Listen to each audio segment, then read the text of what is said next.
မန္တလေးမြို့လေဈေးချိုအနီးမှာဒေါက်တာတေဇာဆန်းဦးဆောင်က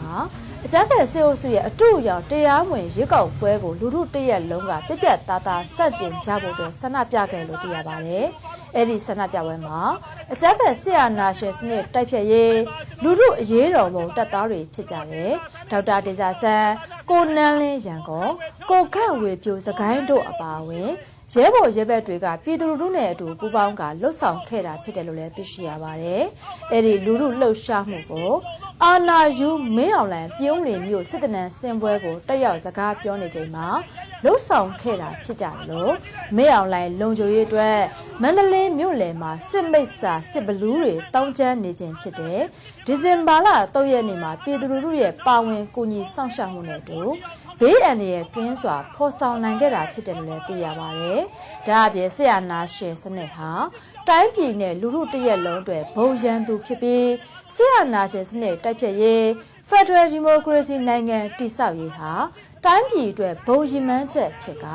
လူထုတရက်လုံးအတွက်သမိုင်းပေးတာဝန်ဖြစ်တယ်လို့လည်းဆန္ဒပြပွဲမှာပါဝင်သူတွေကပြောပါတယ်။ဆရာနာရှင်စနစ်ကိုစန့်ကျင်တွန်းလှန်ရတာဟာ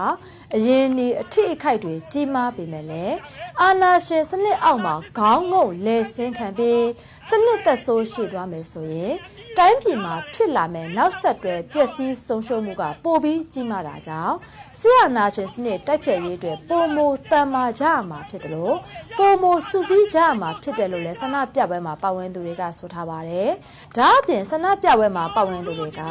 အဓမ္မဖန်စီအကျဉ်းချခံထားတဲ့လူထုခေါင်းဆောင်ဒေါအောင်ဆန်းစုကြည်တမရာကြီးဦးဝင်းမျိုးတို့နဲ့တကွာ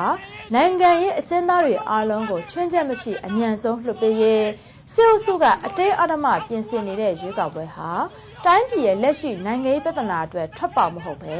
ထောင်ချောက်သာဖြစ်ပြီးအတူရောင်တရားဝင်ရွေးကောက်ပွဲကိုလူထုတရက်လုံးက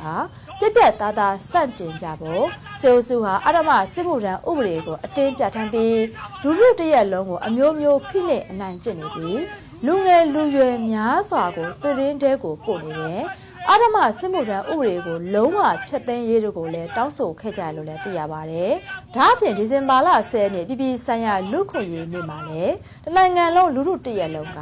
အပြင်းမထွက်အတန်တိတ်တပိတ်ကြီး Silent Strike ကိုဆင်နွှဲပြီးဒီလူထုသဘောထားနဲ့တောင်းဆိုချက်3ရက်ကိုဖော်ထုတ်တောင်းဆိုကြဖို့နဲ့လူထုတိုက်ပွဲလှုပ်ရှားမှုမှာပြည်သူလူထုတရက်လုံးအတူတကွပူးပေါင်းပါဝင်ပေးကြဖို့အတွက်တိုက်တွန်းထားပါသေးတယ်ရှင်။ Silent Strike ကိုဒီဇင်ဘာလ10ရက်နေ့မှာကျွန်တော်တို့လုပ်မယ်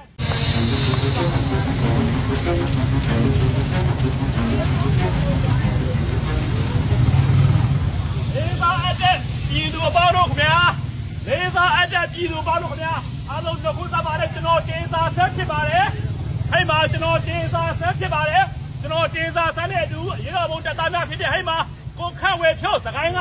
ကိုနန်းလေးတို့အတူရှိပါတယ်ဒီတို့ပါဝင်ဒေသဆောင်တို့ခုစားပါတယ်ကျွန်တော်တို့အခုဆိုရင်အာဏာရှင်စနစ်အောက်မှာနေရတာနေနစ်တော်တော့9ပြည့်ခဲ့ရတာပါပြီကျွန်တော်တိုင်းပြည်ရဲ့ဒီဘွားရဲ့ချင်းတဲ့နိုင်ငံရဲ့ချင်းတဲ့ရရဘာကောင်းကြလဲဘာကောင်းတာရှိလဲမရှိဘူးမကောင်းဘူးဒါလည်းလုံးနေနေတယ်ဒီရခန့်ကအာဏာရှင်စနစ်ဖြစ်ပါတယ်မင်းအောင်လည်းအာဏာသိမ်းပြီးတဲ့နောက်မှာကုန်စည်နှုန်းတွေမိုးထီအောင်ထောက်ထားနေတယ်ဟုတ်ပါလားဟုတ်ပါရဲ့ဟုတ်ပါရဲ့ဟုတ်ပါလားဟုတ်ပါရဲ့စီးပွားရေးလူမှုရေးအဝီးစစ်ပြောင်းကြသွားပြီဟုတ်ပါလားဟုတ်ပါရဲ့ဟဲ့ဒါလည်းအားလုံးရဲ့ဒီရခန့်ကမင်းအောင်နိုင်တဲ့အာဏာရှင်စနစ်အာဏာသိမ်းမှုဖြစ်တယ်အာဏာရှင်စနစ်ဟာတိုင်းပြည်ရဲ့ဘုံရည်သူဖြစ်ပါတယ်ဟုတ်ပါရဲ့ဒါကြောင့်အာဏာရှင်စနစ်ကိုအားလုံးစတင်ပါမယ်အာဏာရှင်စနစ်ဟာဘယ်သူဒူတယောက်တော့မခေါင်းတော့မရှိဘူးဒါကြောင့်အာဏာရှင်စနစ်ကိုကျွန်တော်ရေးစကြရမယ်ဒီအာဏာရှင်စနစ်ကိုစတင်တဲ့အခါမှာအန်ဒရယ်ကြီးပါတယ်အန်ဒီတွေများပါတယ်ပေးဆက်မှုတွေများပါတယ်ဒါပေမဲ့မဆက်ရှင်ရင်ဖြစ်မဲ့ထုံရှုံမှုတွေကပုံများတာဖြစ်တဲ့အတွက်သမိုင်းပေးတော်ဝေရအာဏာရှင်စနစ်ကိုစတင်ကြကျွန်တော်လူထုကိုတင်ပြစရာ၃ချက်ရှိတယ်ပထမတစ်ချက်ကတော့ကျွန်တော်တို့ရဲ့လူထုကောင်းဆောင်အမေတော်အောင်ဆန်းစုကြည်သမ္မတဦးဝင်းမြင့်နဲ့နိုင်ငံရေးအကျဉ်းသားတွေဘလို့ပုံစံနဲ့ဝင်တက်တာကျွန်တော်တို့တွေလူမြောက်ဖို့လိုတယ်နောက်တစ်ခုကတော့ကျွန်တော်တို့အတူရောက်တရားမဝင်ရွေးကောက်ပွဲကိုတခဲနဲ့ဆက်ကျင်တိုက်ပြဖို့လိုတယ်ဘာဖြစ်လို့လဲဆိုတော့အရင်ကကျွန်တော်အနိုင်ရပါတီ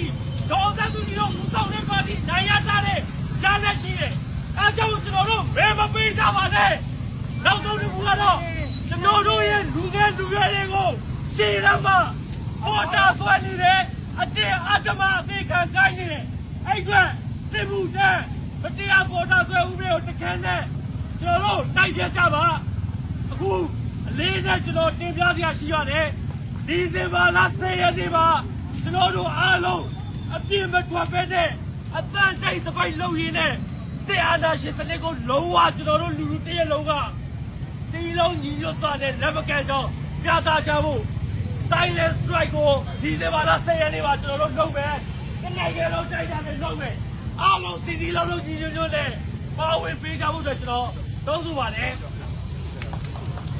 ဒီမိုကရေစီရရှိရဲ့ တို့ရဲ့တို့ရဲ့ ဒီမိုကရေစီရရှိရဲ့ တို့ရဲ့တို့ရဲ့ အာဏာရှင်ကြဆောင်ရဲ့ တို့ရဲ့တို့ရဲ့ အာဏာရှင်ကြဆောင်ရဲ့ တို့ရဲ့တို့ရဲ့ ဖရယ်ပြည်တော်စုတည်ဆောင်ရဲ့ တို့ရဲ့တို့ရဲ့ ဖရယ်ပြည်တော်စုတည်ဆောင်ရဲ့ တို့ရဲ့တို့ရဲ့ အမေစုနဲ့သမ္မတကြီး ချက်ချင်းတို့ချက်ချင်းတို့ အမေစုနဲ့သမ္မတကြီး ချက်ချင်းတို့ချက်ချင်းတို့ နိုင်ငံရေးကျေးဇူးများလုံးမြောက်ရဲ့ တို့ရဲ့တို့ရဲ့ နိုင်ငံရေးကျေးဇူးများလုံးမြောက်ရဲ့ တို့ရဲ့တို့ရဲ့ စစ်မှုတော်ဥပဒေဖြတ်သိမ်းရဲ့ တို့ရဲ့တို့ရဲ့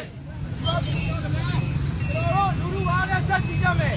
ရွေးကောက်ပွဲအတူကြီးပြီလဲဒေါ်လာရဲကဆက်ရှိနေမယ်စည်ရဲတိုက်ပွဲလူတိုက်ပွဲတွေနဲ့ဒေါ်လာရဲကိုဆက်ကြည့်ကြပါကျွန်တော်တို့အားလုံးအတူတူဒီပါပြည်သူများတဲ့အတူဒီဆိုင်ကောပဲခင်ဗျာရဲတော်ဘုံအားလုံးရဲတော်